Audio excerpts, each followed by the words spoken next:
I do really believe 100% from every part of me that everyone has the capacity to be able to do the things that they want and not to be held back by the mental baggage that's in our head that we want to push through.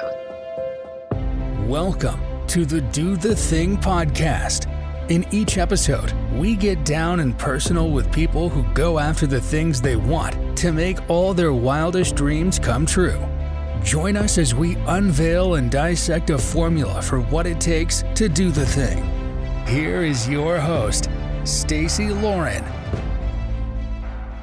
Hey everyone, welcome to the Do the Thing podcast. This is your host, Stacey Lauren. So I love getting an opportunity to meet people who are really cool and then introduce you to other really cool people. I had met a mutual friend of our guest that's coming on next, and she had referred me to him. And I immediately, once I saw his website and everything he was doing, I was, oh my gosh, I have got to have you on the Do the Thing podcast. And then it kind of worked out even more magically because I was in the middle of developing the Start a Podcast Challenge, and he was also perfect to be on the expert panel for that.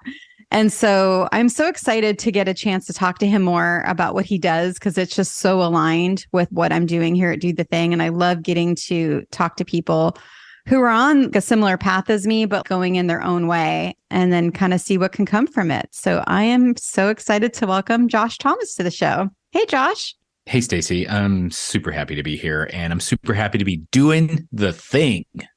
Oh, heck yeah. I love it. Gotta do the thing. I don't know what the thing is, but I'm going to do it. It's so cool. I know. It's so funny. Everyone's, what is the thing? And it's like, it's really come along as the podcast has evolved. But I realize the thing is really any kind of change that you want in your life. And I think I'm excited for you to share your background and what you're doing, because I feel like it's a little similar in that way, which is really, it's neat, because a lot of times people need to hear a message in 500 different ways before it can connect to them and they can actually do the thing. You know, you really nailed something there. I have a content writer, and what I'm doing is I have a podcast. It's called The Do Zone, by the way, for those of you that are listening. And that's why there's some alignment, because if you're going to do the thing, you got to do the thing in the Do Zone. But I have this content writer, and what I'm having her do is go back to my previous podcast and extract little nuggets of wisdom from the guests or something that I said that was cool, because it's all just sitting there in audio format. And some people would just prefer to read it. Maybe I could turn it into a blog post or a video. And so she goes back to the very first podcast interview, and she says, okay, well, I thought I was just going to pull like 3 or 4 things, but I pulled 15. And then I wrote a piece of content for each of those 15 things. But then I realized I was kind of starting to say the same thing, just in a slightly different way. And I told her, yeah, that's exactly what you need to be doing, because that one quote, that one idea is going to hit one person one way. But that other idea, which is basically the same thing, but slightly different perspective, that's going to hit somebody else. And so you almost really need to say things 10, 20, 30, 100 different ways and repurpose it into 5 or 6 different formats, whether it be audio or written or hand signals or smoke signals or carrier pigeons or whatever it is that you need to do to get your message to be delivered to the right person in the right way, so that they can really digest it and say, oh, now I get it. Yeah. And, you're saying what's really coming alive for me now also is sometimes it's the same person that needs to hear it 10 or 15 different ways finally for them to just wake up from that trance, right? And go, oh, I get it now. That's happened to me before, where I've heard something a bunch of different times, but just that one slightly different way has been what's been able for me to move on a certain thing. And I have another example of that, just what you were just saying, from the same person. I interviewed a guy on the podcast. We caught up afterwards because he had a really interesting business model, and he was trying to franchise it. And I was asking him the question, I'm like, do you really want to franchise this? Is that really the best way to go? Couldn't you just find people that have similar businesses that they can just bolt this on as an additional offering? Is that something? And he's like, oh, that's a pretty good idea. Let me think about that. And so I caught up with him today, as a matter of fact, as we're recording this podcast. We had a conversation. We hadn't talked in 6 months. Hey, how's it going with that business? Yeah, man, I was sitting at this mastermind a couple of months ago, and one of these guys asked me a question. They said, hey, the franchise thing's cool, but why don't you just go find people that have like a complementary business and have them bolted on? And then it was like, wow, that's a great idea. Like he started for the first time. I didn't say anything, but that's exactly what I told you to do 6 months ago. But he wasn't ready to receive it when I told him. He needed me to tell him, and then he needed somebody else to tell him the same thing so that he could have those stepping stools to really internalize it. And I'm okay. I'm okay being the first step in that journey. Sometimes you're the first, sometimes you're the last. I think that's a really interesting way to, it happens a lot, I think, for a lot of us. I'd love you to share more about you. So that's where our paths collide, was through your podcast, The Zoo Zone. I'd love to kind of just hear your full story. What's been happening for you in your world? Oh, yeah, sure. So here's what I will say. I've been an entrepreneur for more than 15 years. I have worked with over 5,000 entrepreneurs directly and helped them at various stages of their journey. Some of them were just starting. Some of them were pretty seasoned and far along. And I started to notice a trend. And the biggest trend was there are a lot of entrepreneurs out there who are stuck. They're stuck, Stacy.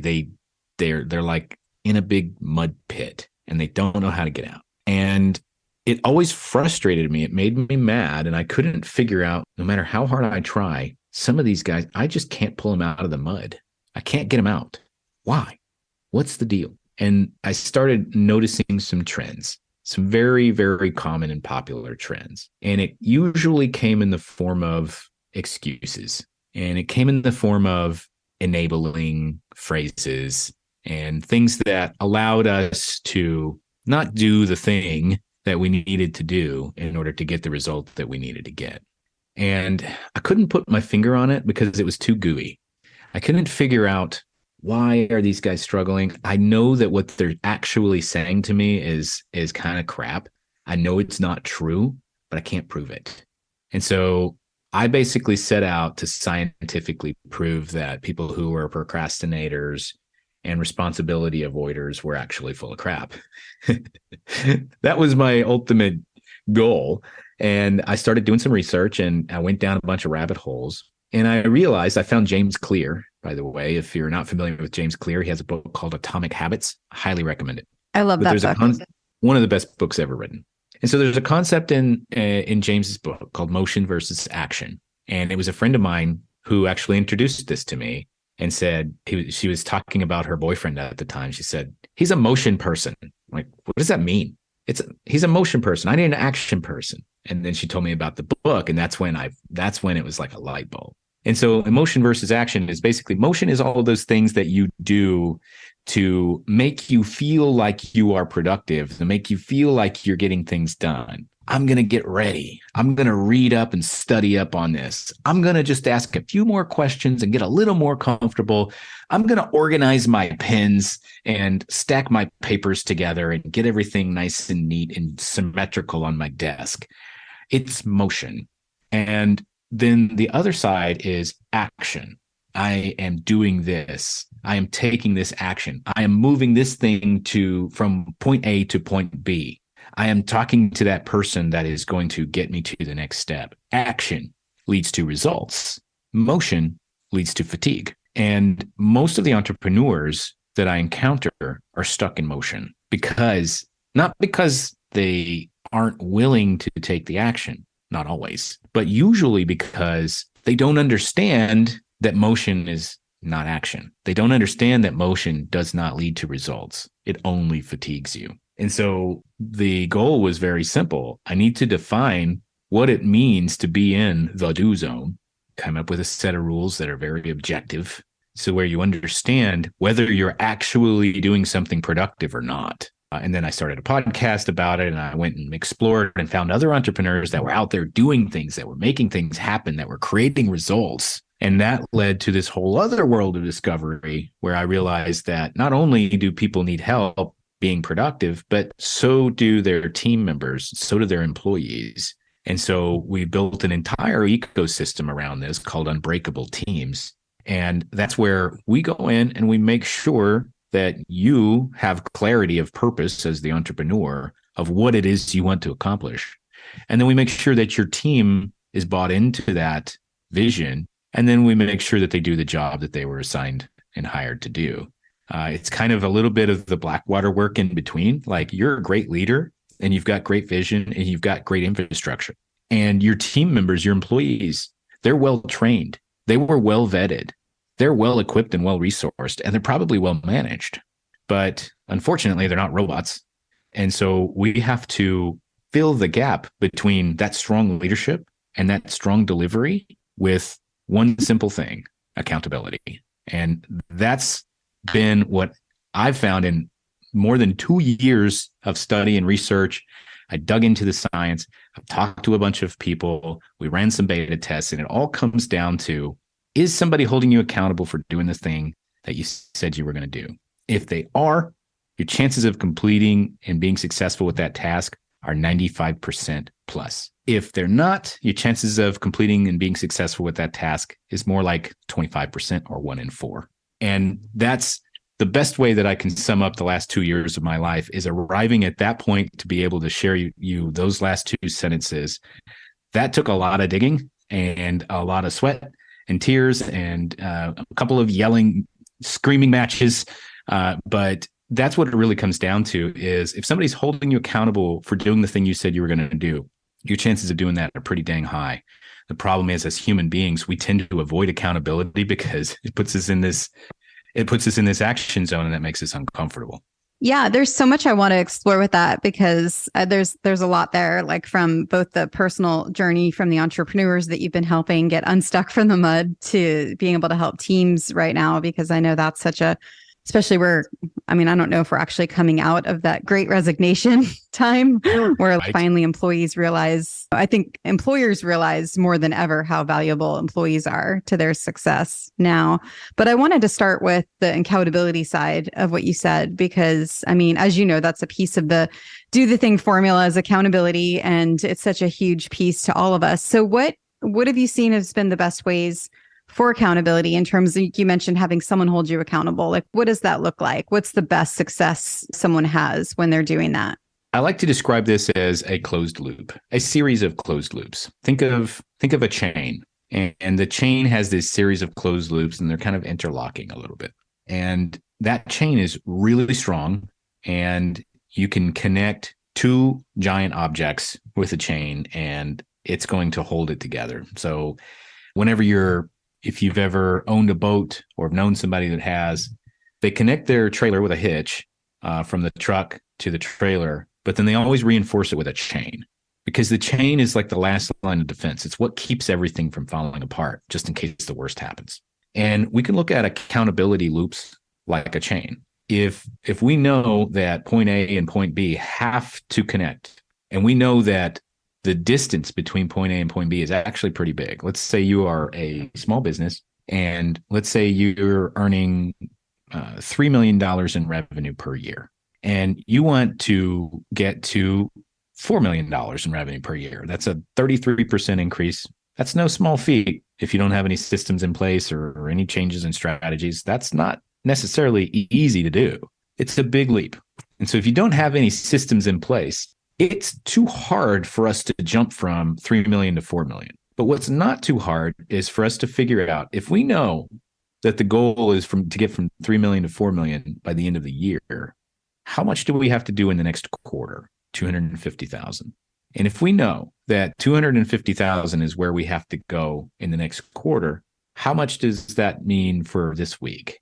And it comes out to, my math's not great, but it's somewhere around $20,000 a week. Now we can break this down into a micro goal that says, this week we need to generate $20,000. And we have 4 employees. Each employee is responsible for $5,000 in revenue. Employee A, let's call him Bob. Hey, Bob, you got to bring in $5,000 of revenue this week. What is your plan, and what are the actions you're going to take? And what is the realistic possibility that your actions are going to lead to a $5,000 outcome? We talked to Bob. Bob puts together a plan. He says, this is my goal for this week, to bring in $5,000. Here are the tasks I'm going to perform. And then we need to make sure that Bob has all the support and help that he needs to do those things that he committed to doing, so that he can hit the goal that he needs to hit by the end of the week. If Bob hits his $5,000 goal and Sally and Jenny and David also hit their goal, then we just close that loop and we can open up the next one next week, and we keep going, we keep going, we keep going. Because if you really think about it, $1 million is intimidating. $5,000, not intimidating. That's where we break it down into small, measurable, micro goals that can be accomplished quickly. Because if we give it too much time, we start to get comfortable with the fact that the deadline is too far away. And if we start thinking about numbers that are too big, we start thinking, well, that's not even, I can't even fathom that. I can't even measure, I can't even count that high. But you can count to 5,000, and it might take you a minute. But that's what we want to do, is we want to create those little mini situations. And then we want to hold you accountable for that by saying, at the end of the week, on Friday at 2 p.m., we just want you to say, this is what I did. Whether or not you hit the goal is still relevant. What's relevant, Hal Elrod says in the Miracle Equation, it's not about hitting the goal. It's about becoming the person who can hit the goal. And so if we set you up for success in that environment, then you're becoming the person who can hit that goal. You have the power and the authority and the resources and the support to become that kind of person. We're just creating that structured environment that says, well, win, lose, or draw on Friday at 2 p.m., you're going to have to tell us what you did. And you either hit the goal or you didn't. That doesn't matter. What matters is, did you do the thing you said you were going to do? And if you did, awesome.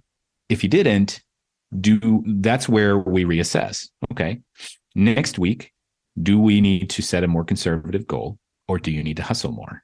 It's probably one of those two, maybe both. But that keeps us on track, and it keeps us from veering too far off track, because we're only moving 1 week at a time. Micro goals that close the loop. And I found that over time, that significantly increases the productivity of a team. It increases the buy-in. It increases their loyalty. And ultimately, it increases their ability to perform at a higher level overall, so that you as a business owner, when you think, oh God, I need more people, you may not need more people. You may just need your people to do more. Yeah. So that makes me think, with that Friday at 2 announcement, do you think the accountability piece is really them having that public announcement of accountability of whether or not they reach the goal? That has a lot to do with it. There's a psychological component. There was a study done that says, if you commit to yourself that you're going to do something, I'm going to take a trip to Greece, your chances of actually following through on that is about 25%, 1 out of 4. Okay. So if you said you're going to go to Greece every year for the next 4 years, you're only going to go one of those years. Now, if you commit to somebody else that you're going to do something, Stacy, I'm going to take a trip to Greece and I'm going to take you with me, then the chances of that happening go up substantially. It's actually more like 65%, almost 2/3 certainty that you're going to do this. But here's where it really gets interesting, because if you commit to somebody else and you set a specific appointment to follow through on it, Stacy, I'm going to Greece. I'm taking you with me, and we're going to sit down Saturday at 2 p.m. and we're going to buy the tickets and plan out our trip to the Parthenon. Now, the chances of me following through on that trip to Greece has jumped up to near 100%, 95% plus certainty that I am actually going to follow through and take this trip. All because there's an accountability to an outside party with a specific deadline. And that's really all it is. It's not like wizardry or anything. It's just people don't want to let other people down. And they want to, they're contributing and they're part of the tribe. And when they let the tribe down, they feel bad, and they want to avoid that bad feeling. And so either they follow through like they're supposed to, or they avoid putting themselves into those situations. Either way, they are avoiding the discomfort of not doing the thing. It actually makes me think of what we were talking about right before we hit record. And I was like, wait, we have to save this for that. It's that idea. And I think it could help perfectionists too, right? When you're in that mindset of wanting something, well, because we all want something to be really good before we put it out or before we do it. But in order to really break through that perfectionist mindset and realize it's better to do it than to have it, or it's better to do it and have it evolve along the way than to have it perfect before you even start, would be potentially doing something like this and making sure someone's on the other end of that thing that you will either be contributing to or doing it with. So then they're having like some buy-in and you being able to finish it. Yes, it's always better to start something and figure it out as you go than to wait till everything's ready. Because if you wait until everything's ready, you are going to be an old man or an old woman full of regret. I was just wondering, what's been your strategy for being able to help people do that? Great question. The first step is very simple. Recognize that you are dealing with a human being and not a machine. Human beings have emotions and feelings and aspirations and goals and insecurities and fears and concerns about the future and trauma from the past. And all of those things are heavily influencing every single decision they make, whether they're at work or at home or somewhere in between. So first and foremost, there are a million tactics and strategies, and there's all kinds of psychological research, and we can dig into all that stuff if you want. But to keep it really simple, one of the best ways that I can help an employee get on board and bought into a company is just to start by letting them know that I see them. Hey, Bob, how are you? It's nice to meet you. This is what we're here for. We're here to help this company hit this goal. We can talk about that later, but I want to talk about you first. What do you love about your work? What do you wish was a little better about your work? How do you like to work? Do you even really like to work? What is the thing outside of work that really drives you? I want to know about Bob. I want Bob to tell me what's important to him. And I want Bob to understand that I see that and I hear it. One of the strongest things that you can do to really help people get clarity and create loyalty and buy-in and productivity, all of those things, it doesn't have anything to do with a tactic or a technique. It comes down to one word: acknowledgement. I see you, Bob. You just told me that you got 2 kids and you want your oldest to be able to go to that fancy out-of-state college, and someday you'd like to retire and move to Idaho. Man, that sounds awesome. What motivated you to want to do that? And now Bob knows that I see him and I see his dream, and I'm acknowledging the existence of that dream. He told me, and I just told him what he told me. He just told me what he wanted, and I just said it back to him. It sounds like you want this. Is that right? Yeah, that's right. And that's a lot. You would be surprised how many businesses are out there, how many leaders of businesses don't know the first thing about the people who are driving 80 to 90 to 100% of their revenue and success. They don't know anything. These are human beings, and these human beings are responsible for everything that's happening in your business. And money isn't enough. Money will only take you so far. You can only pay somebody so much, but they're still going to be a human being. And so when you can't pay them anymore, when you've maxed out the pay scale, what's going to keep them showing up to work every day? And the answer is very simple: knowing that you care.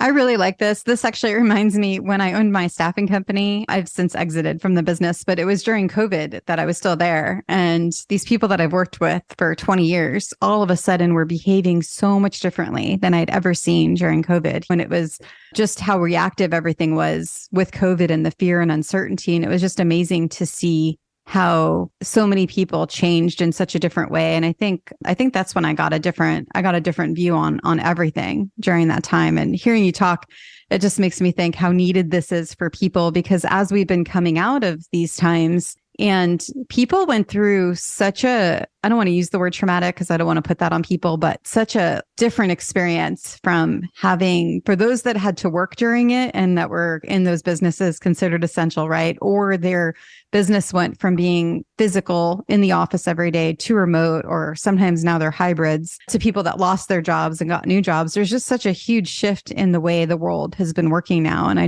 just love this idea of you being able to take this time and be able to help leaders work through that so that the employees do feel like they're part of something bigger than what that what once was previously meant for. That's really all it is. I was having a conversation with a very fascinating gentleman named Jeffrey Deckman, who I just interviewed for my podcast. And he goes into businesses and helps build culture. And one of the things that he was referencing was you can build all the structure that you want, command and control, he called it, from the top down. But the org chart and the departments, all of that stuff on paper is fine. But the only way that a company really works is by following tribal dynamics. There's a tribal leader somewhere in your company, and they may or may not be in a leadership position. But people, human beings, they respond to somebody who is firm but caring and nurturing and reinforcing, and somebody that creates that structure and that certainty for the people around them. We've been doing that for hundreds of thousands of years, and we didn't just suddenly stop because they invented concrete office buildings. Our brain still operates the same way. And so if you can be that person, if you can be that strong leader, but still be nurturing, then they're going to follow you as long as you don't lead them down the wrong path. That's one thing you got to do. But people are going to follow you if you show them that they matter to you and you show them that you care. Yeah. And I'd love to also talk to the people that are on the other side. I have a lot of people that follow this podcast that are both on the business owner side, either are running businesses or have exited businesses. But I also have a lot of people that are working for people. And so just from the employee standpoint, like what would be your advice to the employee, maybe working with a company that where you want them to be able to make their own change within the company or organization if they're seeing something not with the way they want it? Touchy subject, because it could go either way. I'll give you two pieces of advice depending on your situation. First and foremost, you always need to check the temperature. And what I mean by that is you could be in an environment where that sort of feedback to the leadership or management could backfire, and you could suffer some negative consequences from that. That's the risk that you run. And so you need to check the temperature to see, well, is this the type of place that wants to hear from me and would make a change, and it would be beneficial not just to me, but also to my coworkers and the company in general. If that is true, then you find the person that you know you can trust the most, and you go to them and you say, hey, I've got an issue. I need to bring it up. Can I run this by you off the record? And you see what kind of response you get. If that response is not a great response, well, you've tested the waters. You've contained the damage. Just say, well, just forget about it and walk away and put some distance between it if you want to keep your job. But if you get a positive response, then that's where you can really open up and say, look, I care about this company. I want it to be a great place to work. I don't want to go anywhere. But sometimes these things, 1, 2, 3, they make me feel less than, or whatever the issue is. But I would always start in the most contained environment possible with the person that you trust the most, so that just in case it doesn't go the way you want, you still have options. Because there are guys out there that are not so level-headed, they're not so educated, but they're still in control of large businesses, and they can be very spiteful. And that spite usually comes from their own insecurities. So that's where you really have to check the temperature. Is this a company that is willing to embrace criticism and feedback from its employees? Your other option is to not do anything and go find another job. That's always on the table. But as an employee, I just wanted to add, as you said that, with the embracing criticism, and if that isn't, and if that's one of your values and that's not one of their values, then that is where you need to be able to think, is this the right position for me? Because once you see a company's not in your right values, and then vice versa for a company and an employee, it's pretty much you're wasting your time at that point. Yep, pretty much. I have several members of my team, and my graphic designer came to me. She had created something and I didn't like it. And I went a little bit off on a tangent about it. I'm like, I don't know why you do this and you design this. And I thought I gave you clear instructions. I don't know. I was in a bad mood. So later, it was like a day or two later, we were on the phone. We were talking about something. And she got out whatever we were talking about, and we finished that. And she said, I just want to say something real quick. That thing that you said to me the other day, you told me anytime that I had something to say that I should just go ahead and say it. So I'm just going to go ahead and say this. I think you were out of line, and I don't think that that was right, because I did 1, 2, and 3, and you weren't there to follow up on it in time. And then you blame that on me. And I just don't think that's cool. And I was like, dang, you're so right. And she's like, I'm sorry if that offends you, but you told me that whenever I have something to say, that we have radical candor around here. And so you just needed to hear that. I was like, all right. I mean, I have no defense to that. Thank you for your feedback. And she was right, man. That was all on me. Once she pointed it out, I'm like, damn, you're so right. Well, yeah. And that's when, when you have a great team member, and then also when you're a great owner, right? Because you created this safe space for her to be able to speak her mind, which is really great. Uh-huh. And that's another thing that requires constant reinforcement. Here's the thing. When we build a business, we are not feeding calculations and formulas into a machine with gears and metal pieces. We are feeding those calculations and instructions into organic beings that think and feel and have other priorities, and they have frontal cortex that allows them to think abstractly and create future fears and worries that maybe don't even exist. And you can't eliminate that stuff. You just have to be aware of it and navigate it as much as possible. And one of those things is sometimes you're also a human being, and you're going to screw something up. And you got to be ready. Like, if you're going to hold your people's feet to the fire, you got to be not only ready, but you need to embrace and expect and almost command your team to hold your feet to the fire at the same level. Because as soon as you put yourself at a different standard, it all starts to crumble. Yeah. And I wanted to pivot a little bit on the same sort of topic with people that you have that are amazing, or that you've seen that are amazing, where they could pretty much create their own business and be a huge success. And they don't. I had this happen. I had people work for me for like 15, 16, 17 years. And I was like, why aren't you just opening up your own business? What do you think gets in the way of those people to be able to kind of go on their own? And I don't mean the people that never want to move forward. They've said, oh, it would be cool to have my own business, and then they just don't do it. What do you think that stops them from moving forward? What is the most attractive thing about working for somebody else? Just the certainty that you're getting paid a certain amount. There you go. There's a certainty, there's a security, there's a comfort in the thought that whenever I wake up tomorrow, I don't have to figure everything out. I just have to show up and do my job. And that's very comforting. And your brain is wired for homeostasis. Your brain is wired to conserve as much energy as possible, because according to your brain, there's a constant threat of death by saber-toothed tigers, because we haven't had a firmware upgrade in more than 2 million years. If you haven't seen The Social Dilemma on Netflix, I highly recommend you watch that. But your brain is pre-wired to reduce resistance and conserve energy at all times. So exercising is in contra to how your brain wants to operate. Eating healthy is in contra to how your brain wants to operate. That's why we struggle with diet and exercise. Starting a business is very uncomfortable, and it is very uncertain. That's why most people won't do it. And that's why most people struggle to get started. It's kind of the equivalent of, let's go back. Our brains are caveman brains. They are the same exact form and shape and have the same components as cavemen did. Maybe it's a little more sophisticated now, but not too much. And so you've got two things here. You've got a caveman leader, a tribal leader who says, hey, I want you to stay in the cave.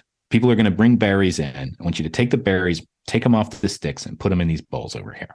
You just come in and you do that every single day, and I'll give you a handful of berries, and you can eat, and you can share them with your family. Or you can say, screw that. I don't like berries. I'm going to go out into the field and I'm going to hunt, because when I hunt, I might kill a wild boar and I can bring that back and my family will eat and they'll actually enjoy that meal. We'll be really happy and we'll be able to sustain ourselves without sitting in the cave all day. Sounds sexy, except when you go out to hunt the wild boar, you might get mauled by a saber-toothed tiger and die. And so there's a risk involved there.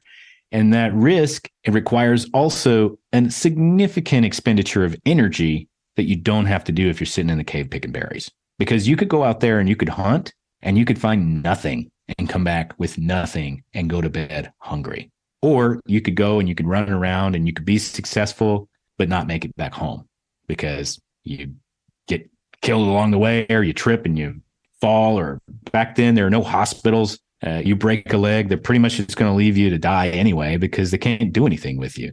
And so this is how your brain operates, because your brain has not gotten the new version of the operating system that says there are very few mortal threats left in existence other than apathy and sloth. And so we get stuck in this cycle for the same reason that we struggle to eat right, for the same reason that we don't get up and move enough, because our brain is always trying to conserve energy and reduce risk. And what's your favorite? You mentioned earlier to do the thing, be in the do zone, which I love that. And I was just wondering, what's your favorite kind of like do zone technique for mindset to be able to move forward and then also to get unstuck? I'll give you 3 rules that you can follow, and they're very simple. Whatever it is that you want to do, you need to make sure that you set aside some tasks. First of all, you need a goal. Let me start there. I like SMART goals. You can look this up on the internet. SMART is specific, measurable, achievable, relevant, time-bound. Your goal needs to hit all 5 of those criteria in order to be a goal that can be accomplished. Once you've set your goal, you need to be really clear about the measurable part of it. And the best analogy I can give you is, let's say you want to take your kids to Disney World. Okay, Disney World is located in Orlando, Florida.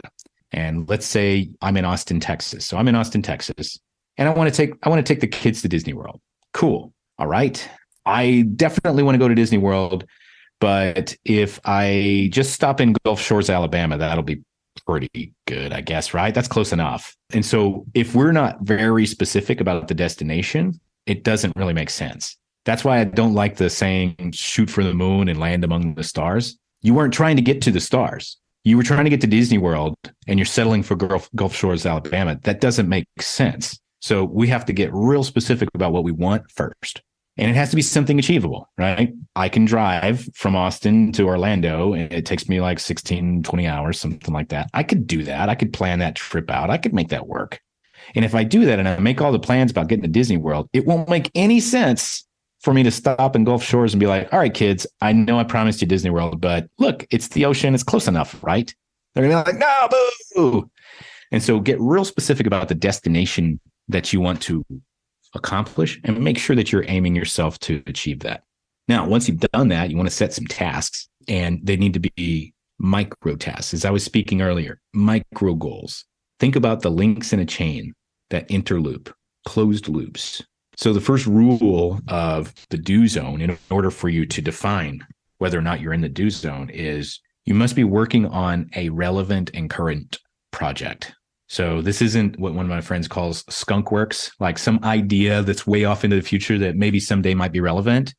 It needs to be immediately relevant and current to whatever it is that's important to you now. That's rule number 1. And then rule number 2 is it must have an immediate and measurable outcome.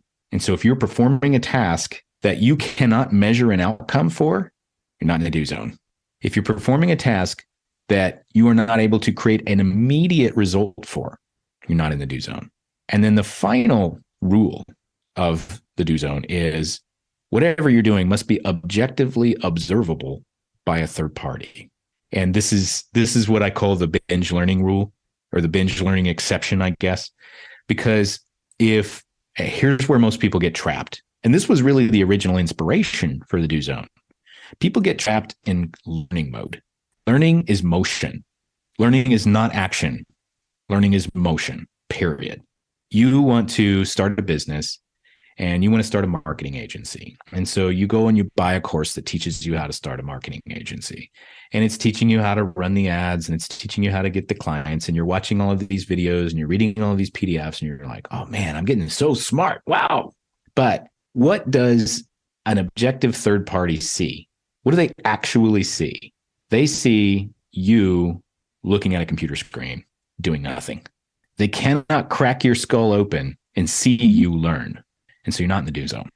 You would be in the do zone, however, if after you completed that course, you went and you opened up a Facebook ads account and you started running Facebook ads and testing.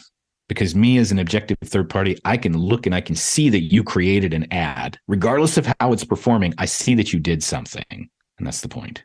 So rule number 1, you must be working on a relevant and current project. Rule number 2, it must have an immediate and measurable outcome. And rule number 3, it needs to be objectively observable by a third party. If you do those 3 things, you are in the do zone. If one of those things is not true, you're probably not being as productive as you think you are. And you need to go back and check those rules to make sure that they're true again. But before you do that, you've got to get crystal clear on that destination. If we're going to Disney World, we don't stop in Gulf Shores. And what do you think just a quick mindset hack is to be able to kind of even go to that do zone place? Is there a mantra, or is it maybe even them simply saying, okay, I'm ready to get into the do zone, and that helps them like drop in a little bit better? I think that it comes down to it's basic logic, right? And when we're talking about micro timeframes, you need to create an immediate result. That means I need to do something today. As of this recording, it's 5 minutes till 3 p.m. Central Time. By 4 o'clock, I want to have a complete piece of content that goes on social media that I can post tomorrow. I just set myself a relevant goal that is immediately achievable and measurable, and a third party can observe it. So if we just stick to the logic, what is something that I can do that will hit all 3 of these goals, that will hit all 3 of these rules today? And just think about today. Don't think about what can I get done this week. Just think about today. What's the thing that I can do today that's going to move me 1 inch further than where I am right now? I really like always that. Thinking about that progress, that incremental progress, the closed loops on a chain. As long as you're just trying to get to the next loop on the chain, that is going to start compounding the return over time. Okay, Josh, the time is here. What would you say your number 1 piece of advice for the listeners on doing the thing? Number 1 advice for doing the thing has to do with taking the last step, because you have probably been in many situations where you have thought and maybe even said, verbalized out loud, I am 99% of the way there. I just need fill in the blank. I'm 99% of the way there. I just need to check some references. I'm 99% of the way there. I just need to check this one more thing. I just need to make sure that now's the right time. I just need to make sure I got the budget for this. I just need. I'm 99% of the way there. Will Smith, in his book, his biography that just recently came out, he says 99% is the same as 0. If you're going to do 99, go ahead and stay home. Because it's that last step, that's the one that counts. That last time where you have to pick up your foot and move it forward and lean your body weight towards it and not have any clue if it's going to land or not, but have a reasonable certainty that the laws of physics and gravity and your entire life before you will say, you know what, no matter what happens, your foot's probably going to land on the ground and you'll be okay, even though you don't know. So it's that last step, and you're never going to be ready for it. It's never going to feel right. It's always going to be a little bit awkward. But it's that last step over the line that's going to give you the freedom that you seek. So good. I'd love for you to share where people can learn more about you. I'm on social media at JT Literally, pretty much anywhere. You can find me there. Super active on Facebook because I'm old. I'm trying to be more active on Instagram, but it's a little bit of an enigma to me. So if you want to follow me on Instagram and boost my ego a little bit, I would certainly appreciate it. And if you are listening, there are 2 types of people I would love to connect with one way or another. If you run a business that has employees or team members, I'd love to talk to you. I have nothing to sell you. We do have a service that we offer. It's called Unbreakable Teams. You can learn more about it at unbreakableteams.com. If you are a solo entrepreneur, we've got stuff for you. If you run a team, we've got stuff for you. Just go to unbreakableteams.com and click I have employees or I'm a solo entrepreneur, and I got a little bit of information for you. set up a call. We'll have a conversation. We'll see where you're at. Let me see if there's some way that I can help you, regardless of whether or not we do business. That's one group of people I'd love to talk to. The second group of people is if you know people who fit that mold, if you have a network of people like that, if you know somebody with whom this message could resonate, I'd love to talk to you too. I'd love to create a referral partnership in a way that we could potentially work together to increase our impact. And of course, I'll pay you for your time and efforts as well. So I'd love to talk to either one or both of those groups of people. You can go to unbreakableteams.com to learn more, or you can find me anywhere on social media at JT Literally. So great. Thank you so much for coming on. This has been really, really amazing getting a chance to talk to you more. And I'm so excited about the Do Zone. I think you have a quiz on your website too, don't you? Yes, it's called the Do Zone DNA. That's been around. I built that and just kind of stuck it off to the side, and so every once in a while somebody shows up and takes it. Yeah, it looks super cool. I love the wording of the DNA. Find out your Do Zone DNAs. I think I remember seeing that. But that's right. Yeah, very cool. Thank you so much, Josh. Thank you. Thanks for listening to the Do the Thing podcast. We hope you enjoyed the show, but even more, we hope you'll be inspired to do the thing.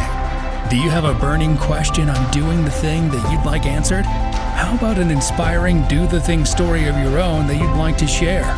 We'd love to hear all about it.